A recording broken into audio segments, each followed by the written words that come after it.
안녕하세요. 네, 반갑습니다.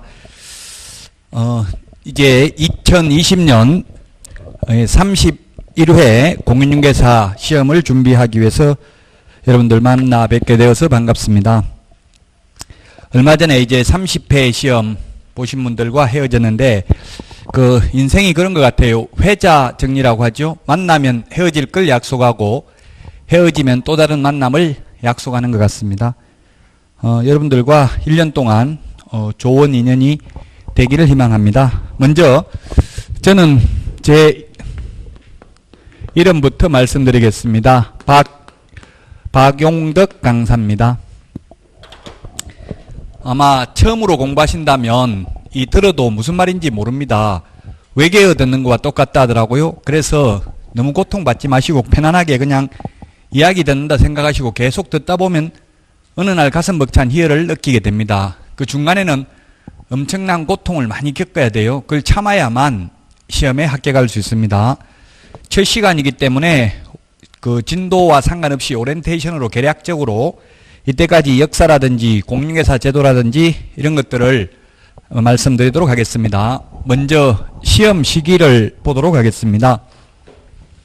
시험 시기인데, 시험은 2020년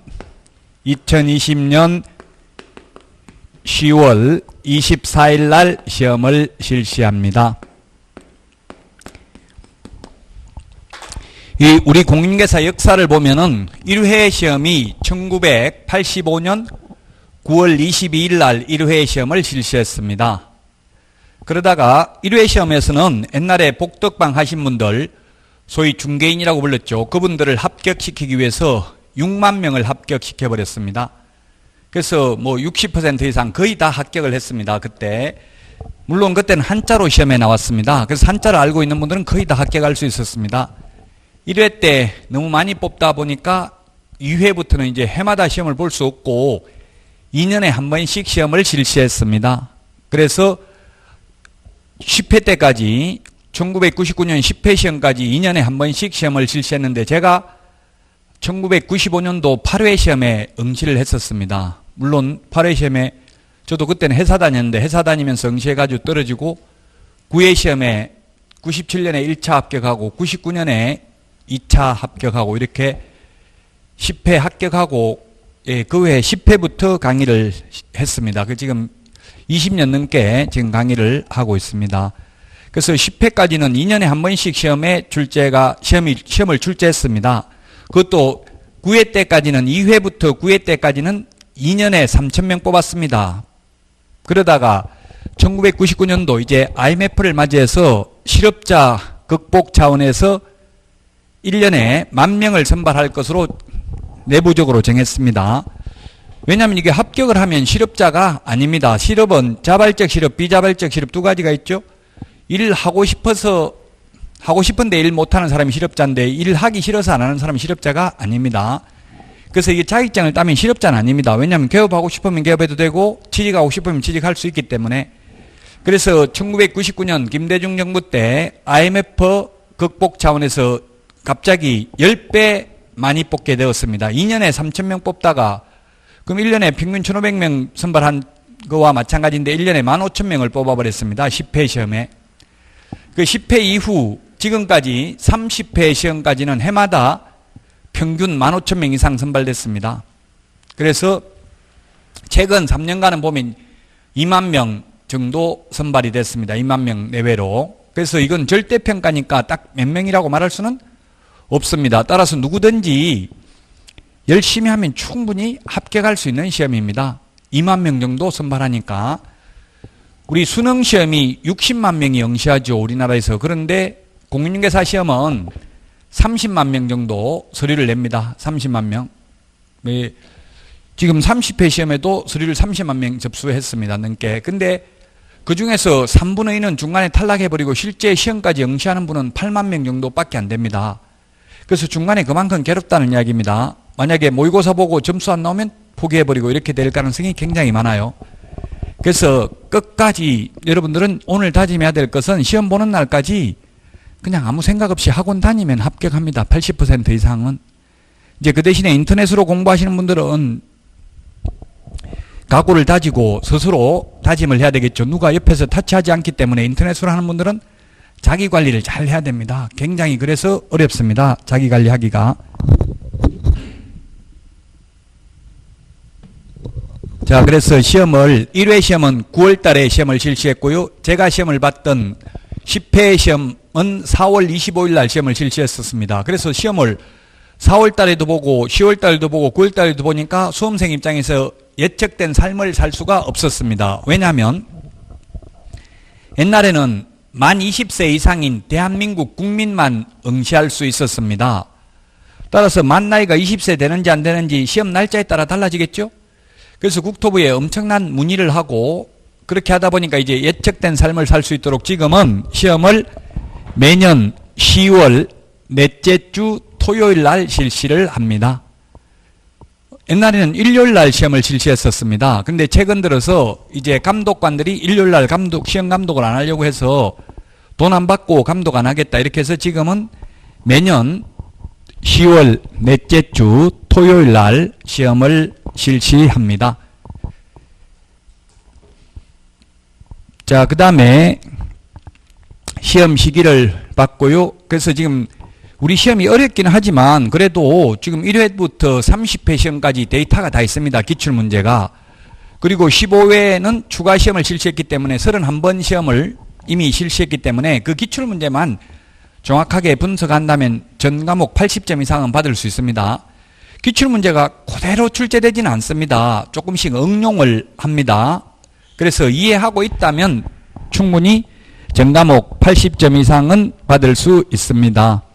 자, 시험 시기에 대해서 말씀을 드렸고요. 그 다음에 합격 인원입니다.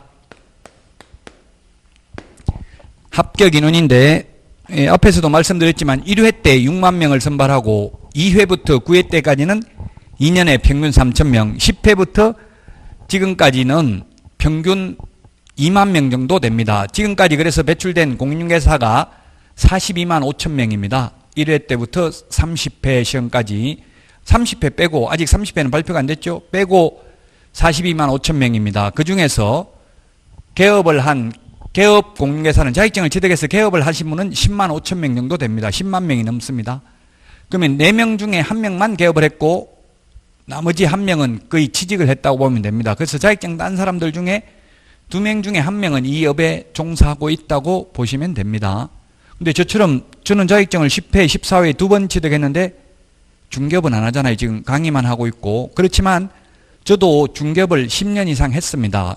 과거에. 그래서 뭐 현업에서 이제 강의하면서 여러분들이 또 현업에서 있었던 일들 이런 것들도 알려드리도록 하겠습니다. 어쨌든 합격 인원은 대략 한 2만 명 정도. 그래서 합격률은 2차 대비 약 30% 정도. 이거는 절대평가니까 절대적이진 않습니다. 8만 명 응시해가지고 2만 명 넘게 뽑혔으면 2만 명 뽑혔으면 25%죠. 그래서 2만 명 넘게 2만 3천 명 이 정도 됐기 때문에 평균 30% 이상 합격했습니다. 2차 응시자 대비.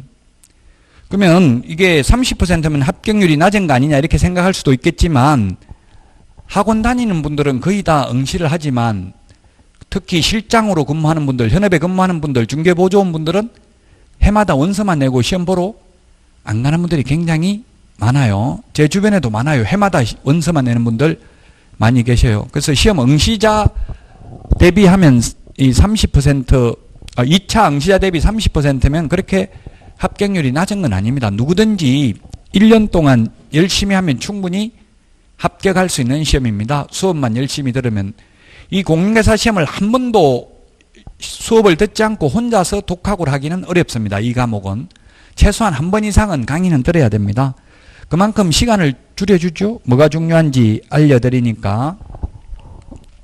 자, 그 다음에 응시 자격에 대해서 보겠습니다. 응시 자격. 옛날에는 앞에서도 말씀드렸지만 만 20세 이상인 대한민국 국민만 볼 수 있었습니다. 옛날에는. 근데 지금은 나이 제한, 학력 제한, 국적 제한 없습니다. 교도소 복역 중인 분, 신용불량자, 파산 선고받은 자 모두 다 응시할 수 있습니다. 피성년 후견인, 피한정 후견인 모두 다 응시할 수 있습니다. 그럼 응시 못하는 거 딱 두 가지밖에 없습니다. 시험에 부정행위하고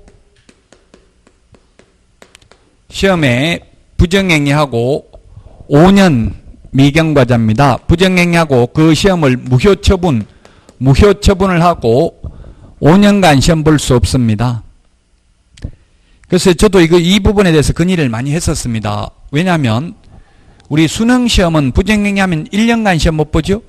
근데 이거는 5년 동안 하는 것은 불합리하지 않냐, 형평성에 어긋난다. 그래서 우리도 1년만 못 보게 바꿔주세요. 이렇게 국토교통부에 건의를 하니까 국토교통부 장관 답변이 너무 심려치 마십시오. 부정행위로 적발된 사람이 거의 없습니다. 이렇게 말하고 있어요.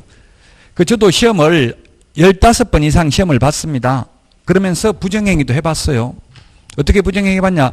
옆에 사람 거 보려고 고개 돌리니까 한 번만 더 고개 돌리면 부정행위로 간주하겠습니다. 이러더라고요. 또 돌려봤어요. 어떻게 하는지 보려고.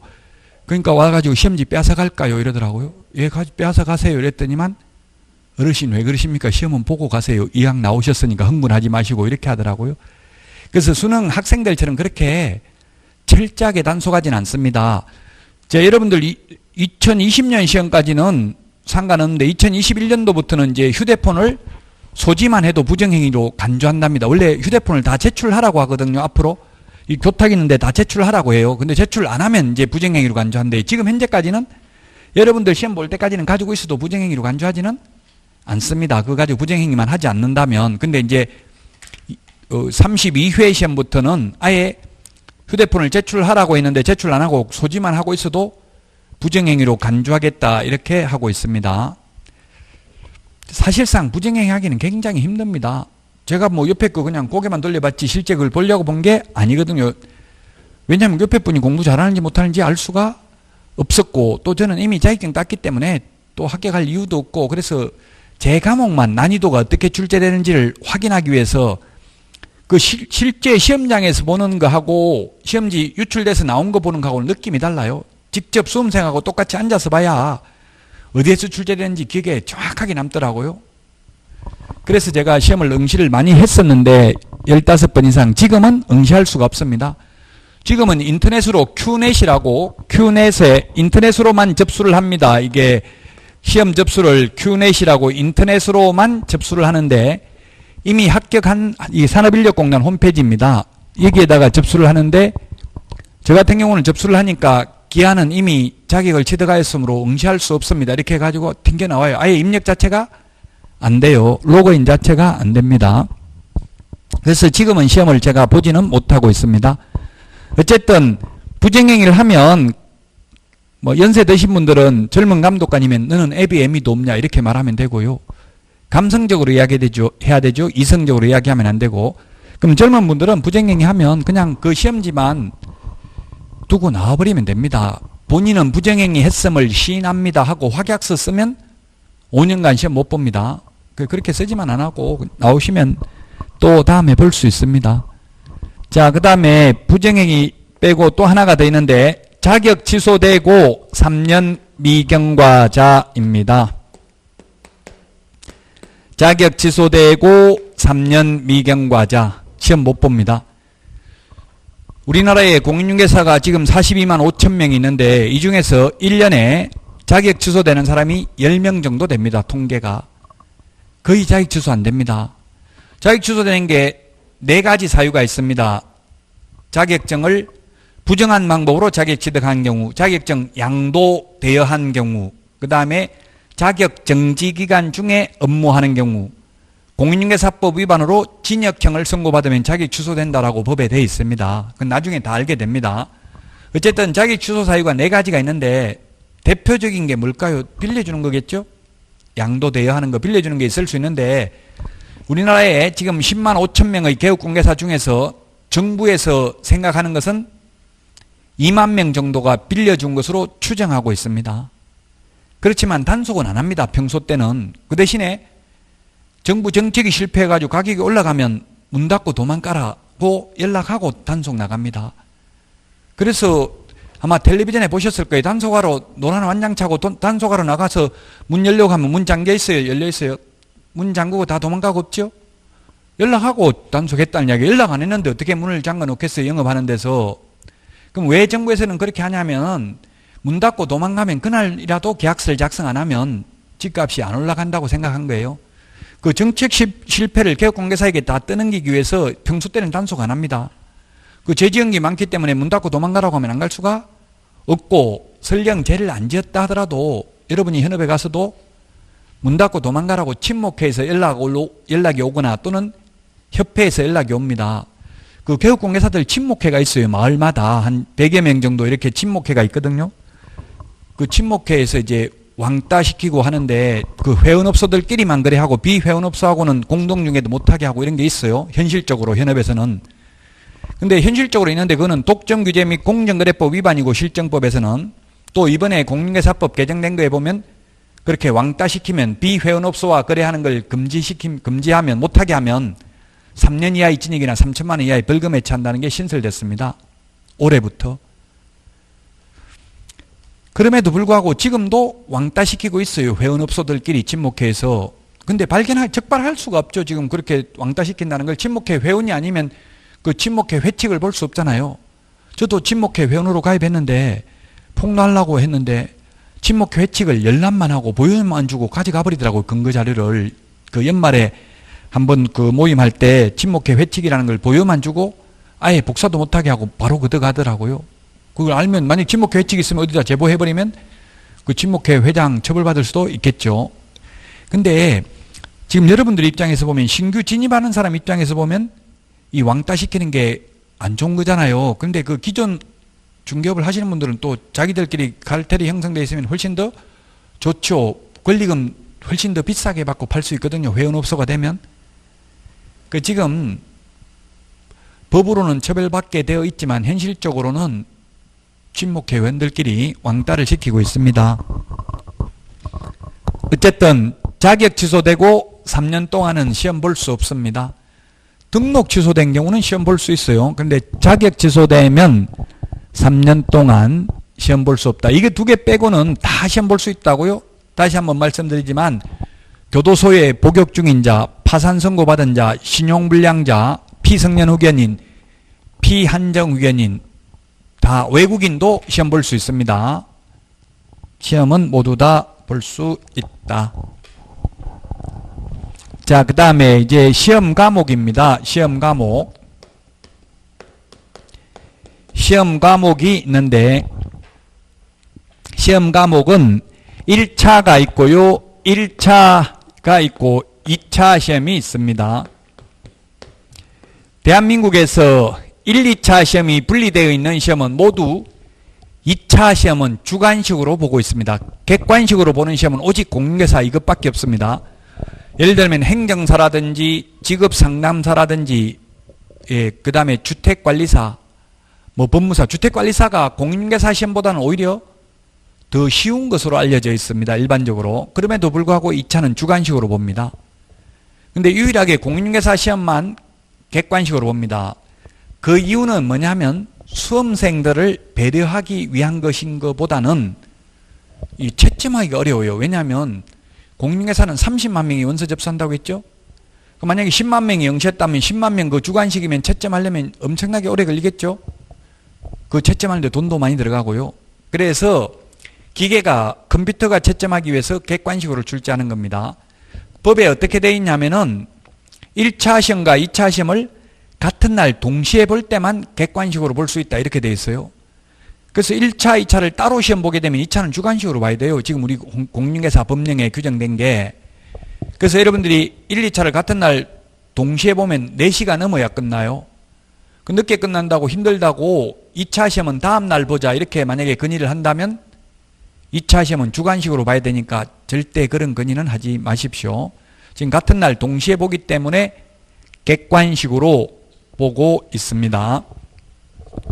자, 1차 시험이 있는데 1차 시험이 먼저 첫 번째 부동산 학개론이 있습니다.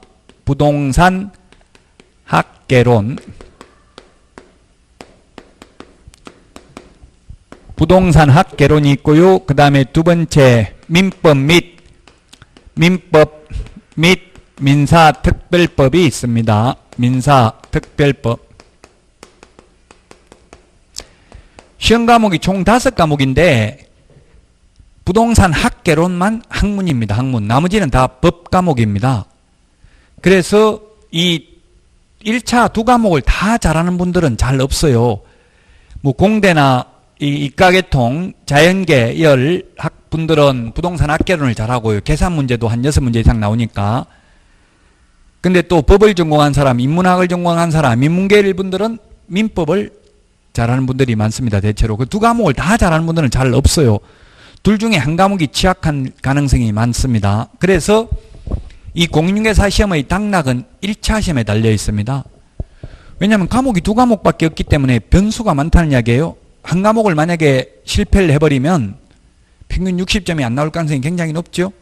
또 한 과목이 과락이 나올 가능성도 굉장히 많습니다. 그래서 공인중개사 시험에 가장 중요한 게 1차 과목입니다. 1차 과목이 가장 중요하고요.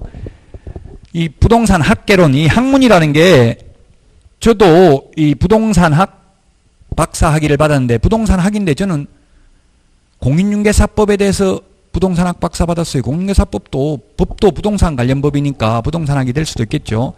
그래서 광범위하고요. 이 부동산학개론에 30회 시험에서도 공법이 3문제 나오고 공법이 나오고 세법이 출제됐어요.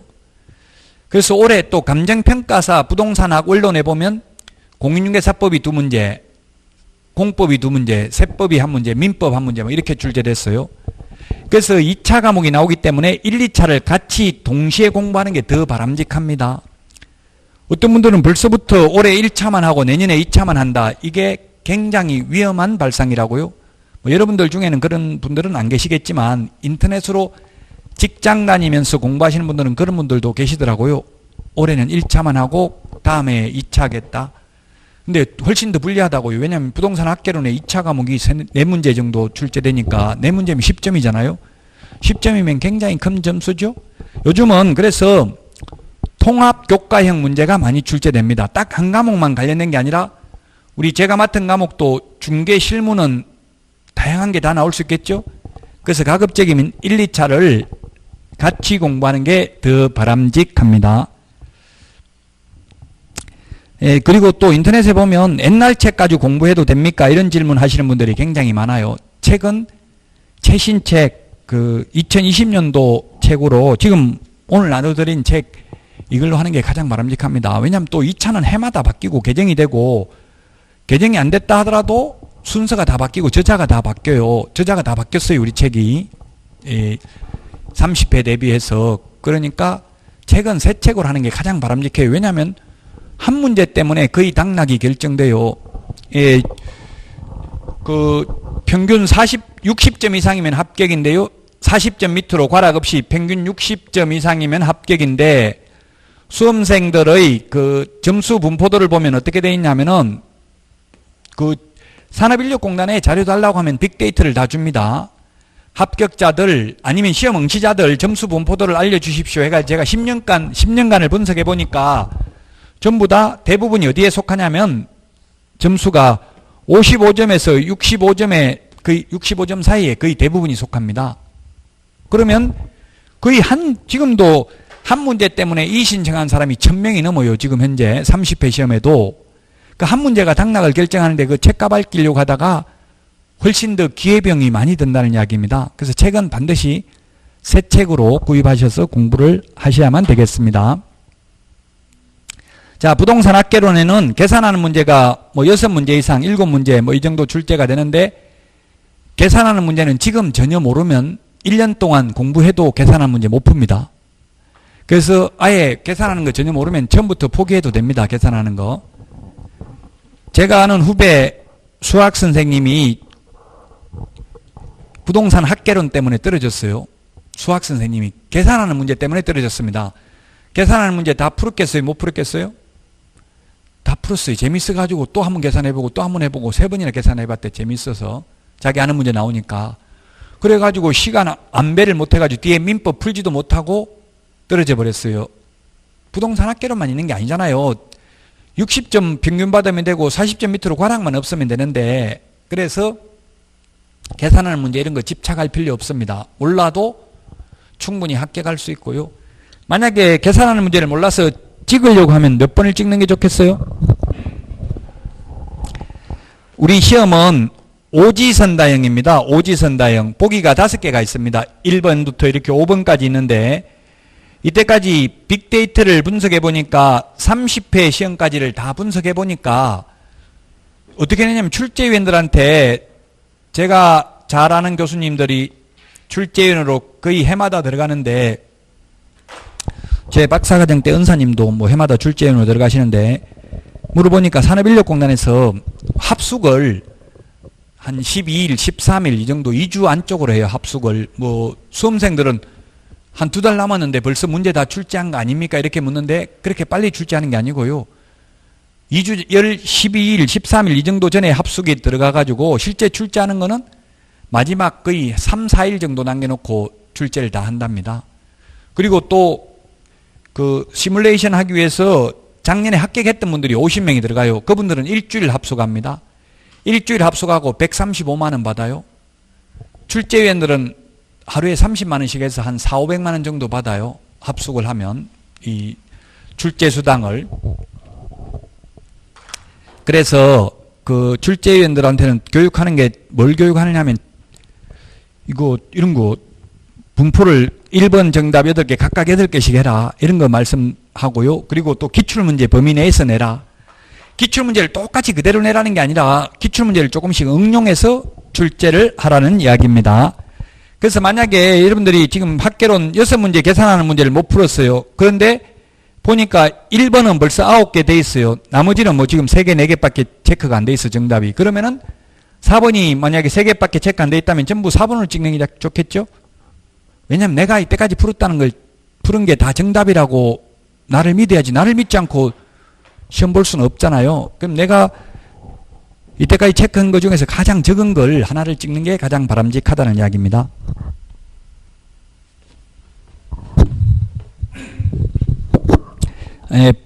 부동산 학개론은 감정평가를 포함합니다. 이제 그 다음에는 모두 법 과목인데, 민법 및 민사특별법이 가장 중요하다고 볼 수 있습니다. 우리 5과목 중에서. 왜냐하면 이게 모든 법의 기본이 되는 법이고, 또 민법은 단순히 암기해가지고는 안 되고요. 좀 생각을 해야 됩니다. 과학적인 법입니다. 그래서 민법이 시간이 많이 걸립니다. 따라서 여러분들이 다른 과목은 제가 볼 때 지금 이달에는 예습 복습할 필요 없어요. 그냥 수업만 편안하게 들으면 됩니다. 그냥 이야기 듣는다 생각하고 편하게 들으면 되고요.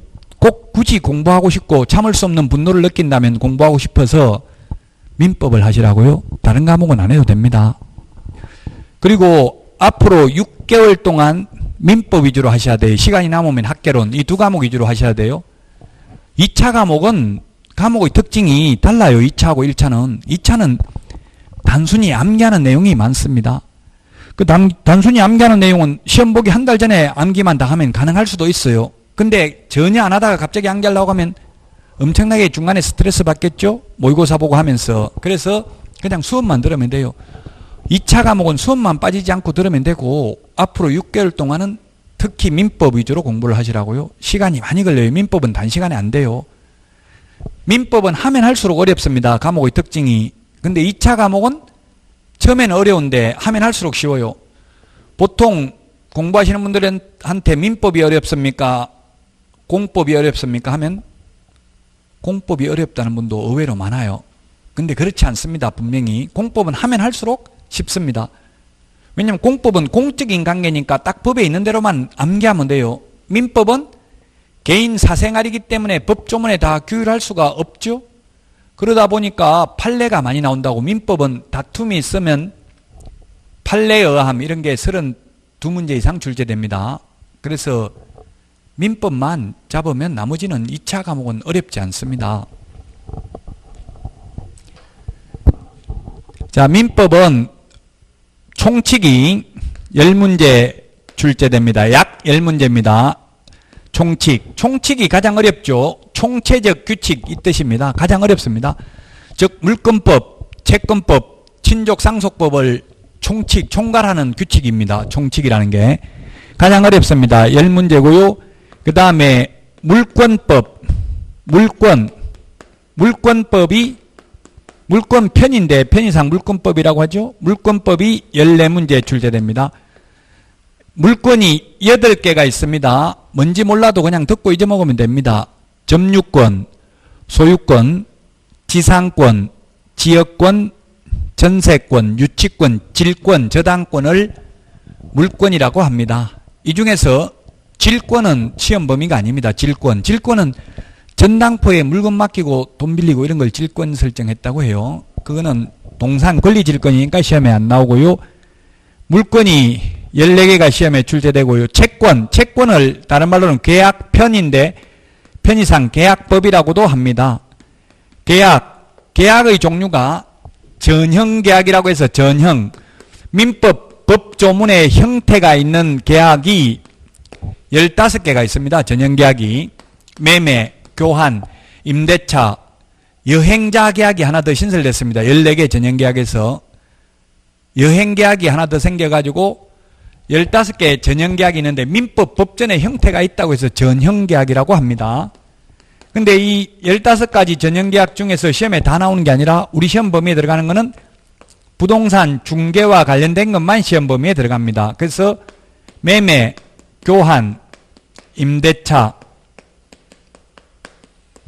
이 중에서 뭐가 더 최고 안 중요하겠어요? 셋 중에서 가장 안 중요한 게 시험에서 교환이겠죠. 왜? 현실적으로 교환을 하는 경우는 거의 없으니까 현실적으로 없는 거는 시험에도 안 나온다는 이야기입니다. 현실적으로는 매매하고 임대차가 많죠. 오히려 매매보다는 임대차가 더 많아요. 지금 현실적으로 그래야 되는 걸 보면 제가 부동산 중개사무소를 운영하면서 빅데이터를 내보니까 통계를 내보니까 한 달에 평균 10건은 했더라고요. 뭐 많이 한 달도 있고 적게 한 달도 있지만 1년 평균 내보니까 한 달에 10건은 했더라고요. 한 달에 10건 했으면 6건 정도는 임대차예요. 7건 정도 임대차네요. 그 임대차 중에서도 또 월세가 또 더 많죠. 월세, 전세만 다 해도 돈을 벌 수 있겠죠. 만약 매매 10건 한다면 돈 벌겠죠. 만약에 서울에서 10억짜리 매매 10건 한다고 하면 그것도 단독 중개, 우리 현업에서는 양타라고 하죠. 양쪽에 다 돈 받는다고 해서 양쪽에 돈 다 받으면 10억이면 900만 원인데 0.9%면 양쪽에 다 받으면 1,800만 원.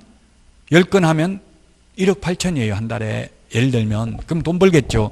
근데 10건 했는데도 거의 다 월세. 뭐 중개보수 20만 원, 30만 원, 10만 원 나오는 것도 있어요. 월세 하면. 이런 거 해서 10건 하면 평균 수입은 1,000만 원은 넘어요. 1,000만 원 넘으면 많이 버는 게 아니에요. 1,000만 원 해도 월세 내고 광고비 들어가고 직원 있으면 직원 월급 주고 이러면 500만 원밖에 안 남는 거죠. 모든 상품은 팔면 반밖에 안 남아요. 식당도 아주 잘 되는 식당 반밖에 안 남아요. 팔아봐야. 그 중개사무소도 매출액이 평균 1,000만 원이면 500만 원밖에 못 버는 거예요. 그 열심히 하면 중개사무소 개설 등록해서 열심히 하면 500만 원은 벌 수 있어요. 그 여자분들 직업으로서는 굉장히 좋은 거죠. 정년도 없고 70, 80 먹어도 할 수 있으니까 80 먹어도 그 실장 젊은 분 고용해가지고 반반 나눠 먹기 하자면 돼. 사무실만 본인 거 있으면 충분히 가능해요. 나이 제한 없이. 지금 3년마다 평균 수명이 1년씩 늘어난대요. 뭐 여러분들은 이제 100살까지 살아야 돼. 고통받으면서. 죽고 싶어도 못 죽어요. 마음대로. 그럼 100살까지 살려면은 직장 다닐 수는 없잖아요. 이게 중개사무소가 정말 좋은 것 같아요. 특히 여자분한테는. 남자분도 좋지만 여자분들 직업으로서는 너무너무 좋죠. 지금 주변에 다니다 보면 아파트 단지나 이런 데는 거의 대부분 여자분이죠. 처음에는 여자분 그렇게 많지 않았어요.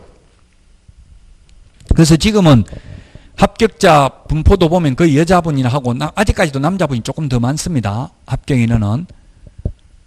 응시는도 남자분이 더 많아요. 근데 거의 반반이에요. 지금. 여자분들이 계속 늘어나고 있는 추세입니다. 그래서 매매, 교환, 임대차 요 3개만 시험에 출제됩니다. 나머지 현상 광고, 뭐 여행자 계약 이런 것들, 도급, 임치 이런 것들은 시험에 나오지 않습니다. 여기에서 10문제 정도 출제됩니다. 그 다음에 민사특별법이 있는데 특별법이 있고 일반법이 있는데 특별법은 일반법하고 충돌했을 때는 특별법을 먼저 적용합니다. 그래서 민법에도 임대차가 있는데 주택임대차라는 게 있어요. 주택임대차. 주택임대차라는 게 있고 또 상가건물임대차보호법을 적용받는 상가건물임대차가 있죠. 그 주택임대차는 주택임대차보호법을 먼저 적용합니다. 예를 들면 민법임대차는 계약 자유의 원칙이 있기 때문에 계약기간을 6개월 해도 되고 1년 해도 되고 2년 해도 되고 3년 해도 되고 100년 해도 됩니다. 임대차 기간 제한이 없습니다. 최단기 존속기간도 없고 최장기 존속기간도 없습니다. 민법에서는. 근데 주택은 최장기는 없는데 최단기는 주택임대차는 최하 몇 년 보장해 줘야 돼요? 2년 보장해 줘야 된다. 현재. 그건 지금 뭐 국회에서 논의되고 있는 게 이걸 3년으로 한다. 아니면 뭐 계약갱신 요구를 할 수 있도록 한다. 뭐 이렇게 다양한 논의가 되고 있습니다. 이게 2년이 조금 불합리한 점도 있기는 하대요. 왜냐하면 우리나라 학제가 중고등학교가 3년이잖아요. 3년. 그럼 3년인데 2년 전세 살다 나가라고 하면 애 학교 다녀야 되면 멀리 이사 갈 수가 없죠. 그래서 뭐 3년으로 하자는 논의도 있고 어쨌든 지금 현재는 2년은 보장해 줍니다. 최단기가. 민법 임대차에는 2년이랄 말이 없어요. 민법 임대차는 6개월 할 수도 있지만 주택인 경우는 이 특별법인 주택임대차보호법을 먼저 적용합니다. 일반법하고 충돌했을 때는 특별법을 먼저 적용합니다. 그래서 우리 형법하고 군형법하고 뭐가 특별법이냐면 군형법이 특별법입니다. 그래서 군인들이 저 강화도 군인 총기 난사 사건이 있었는데 헌병대에서 잡아갔어요. 경찰서에서 잡아간 게 아니고. 왜냐하면 특별법을 먼저 적용하기 때문에 그렇습니다. 그래서 이 민사특별법이 6문제가 출제가 되는데 그냥 법 이름만 들어 놓으십시오. 뭐가 있냐면 5개 법이 있습니다. 주택임대차보호법, 상가건물임대차보호법, 집합건물 소유 및 관리 등에 관한 법률, 가등기 담보 등에 관한 법률, 부동산 실권리자 명의 등기에 관한 법률, 이 5개의 법률에서 6문제가 출제됩니다. 그럼 각각 법마다 한 문제씩 나오고 한 개 법이 2문제 출제해서 6문제가 출제됩니다. 그래서 우리 공인중개사 시험의 관건은 민법입니다. 그래서 민법을 계속 책 읽어보고 수업 듣고 계속 민법을 반복해야 됩니다. 앞으로 6개월 동안. 이 민법만 정복하면 민법만 어느 수준에 이르게 되면은 다른 과목은 민법 한 과목이 전 과목 수험생들의 합격 수기해 보니까 그렇더라고요. 민법 한 과목이 나머지 5과목 다 합친 공부 분량보다 더 많더라 이런 말씀을 하시더라고요. 그래서 민법을 계속 보시라고요. 앞으로 6개월 동안. 심심하면 이제 학개론 좀 보시고요. 학개론은 솔직히 말하면 공부 많이 한 사람하고 많이 안 한 사람하고 별로 차이가 안 나는 경우도 있어요. 실제 시험을 보면. 왜냐면 상식적인 게 안 배운 게 많이 나오고 이래요. 근데 민법은 법에 있거나 판례에 있는 거 다 나오니까 공부한 만큼 점수가 나온다는 이야기예요. 그래서 민법이 1차 시험에서는 1차 시험뿐만 아니라 1, 2차 통틀어서 민법이 관건이다. 그래서 1차 합격은 40점 밑으로 과락 없이 평균 60점이면 합격입니다. 그러면 40문제거든요. 40문제면 한 문제당 2.5점입니다. 2.5점 하면은 40문제 다 맞추면 100점입니다. 그래서 16문제는 맞춰야 과락이 아닙니다. 15문제 맞추면 37.5점으로 과락입니다. 과락이면 무조건 다른 거 다 100점 받아도 한 과목이라도 과락이 나오면 불합격입니다. 그래서 모든 과목을 다 사랑해야 됩니다. 모든 과목을 다 사랑해야 공부가 되고 사랑하려면 그 강의하는 선생님도 사랑해야 되겠죠. 제가 영원히 살자고 하지 않을게요. 네, 시험 볼 때까지 1년간만 사랑해 주세요. 그래야 점수가 잘 나옵니다. 무슨 말을 하더라도 믿어야 됩니다. 저도 20년 넘게 강의하면서 만약에 엉터리로 강의했으면 지금 이 학원 바닥에 남아 있을 수가 없어요. 학원은 치열한 경쟁이 있는 곳입니다. 그 이때까지 살아남아 있다는 것은 믿어도 된다는 이야기예요. 자, 그래서 평균 60점인데요. 따라서 1차 민법 100점, 학개론 37.5점 하면 불합격이죠? 이 불합격입니다. 15문제 맞추고 100점 받아도. 근데 민법 80점, 학개론 60점이면 합격이죠? 이거는. 그래서 1차 과목은 만점이 80점입니다. 80점 이상 받아도 필요가 없어요. 어디 줄 데가 없다고요. 즉 2차에 보태주지 않는다는 이야기예요. 그런 질문 하시는 분이 계시더라고. 1차 두 과목 다 100점 받았다. 그러면 얼마씩 남아요? 1차 100점씩 받았으면 40점씩 남죠? 이거 2차 과목에 보태줍니까? 묻는데 안 보태줍니다. 끝이에요. 1차는 그냥 2차는 1차 합격하신 분들만 2차를 응시할 수 있는 거예요. 그래서 1차는 공부할 때는 100점 받을 듯이 공부를 하지만 실제 시험장에 가서는 100점 받을 것처럼 시험 보면 안 돼요. 80점만 받으면 된다고요. 즉 시간 안배를 잘해야 된다고요. 너무 모르는 문제에 집착하면 시간이 없어 문제 다 못 푼다는 이야기입니다. 그래서 모르는 문제 있으면 그냥 넘어가야 돼요. OMR 카드를 하는데 저 같은 경우는 그냥 1번이면 1번 그대로 체크하고 넘어갑니다. 1번, 2번. 어떤 분들은 40문 이걸 동시에 다 주는데 두 개에 80문제인데 감독관에 따라 다르긴 한데요. 10분 남았습니다. 5분 남았습니다. 3분 남았습니다. 2분 남았습니다. 1분 남았습니다. 계속 이야기하는 사람도 있어요. 감독관이. 그러면 뭐 손이 덜덜덜 떨려가지고 이 마킹을 못해요. 불안해가지고. 그래서 최소한 두 과목 동시에 다 마킹하는 거는 절대 하면 안 되고요. 꼭 안 되면 한 과목 40문제 보고 40문제 체크해놓고 그 다음 과목 해야 돼요. 10분 남았습니다 하는데 40문제 남았으면 그나마 체크할 수 있어요. 근데 80문제를 동시에 하려고 하면 이제 불안해가지고 제가 봤어요. 실제 시험장에서 손만 들들 떨고 OMR 카드 마킹을 못하는 걸 봤거든요. 그래서 가급적이면 한 문제 풀고 바로바로 마킹하는 게 바람직합니다. 꼭 안 되면 한 과목 마킹해놓고 그 다음 과목 마킹을 하는 게 바람직합니다. 1차는 오직 2차 시험 볼 수 있는 자격만 주는 거지 60점 이상 받아도 아무 소용이 없다. 2차 과목에 보태주지 않는다는 이야기입니다. 2차 과목은 별도로 2차 과목만 계산하는데 2차 과목에 대해서는 잠시 쉬었다가 하도록 하겠습니다.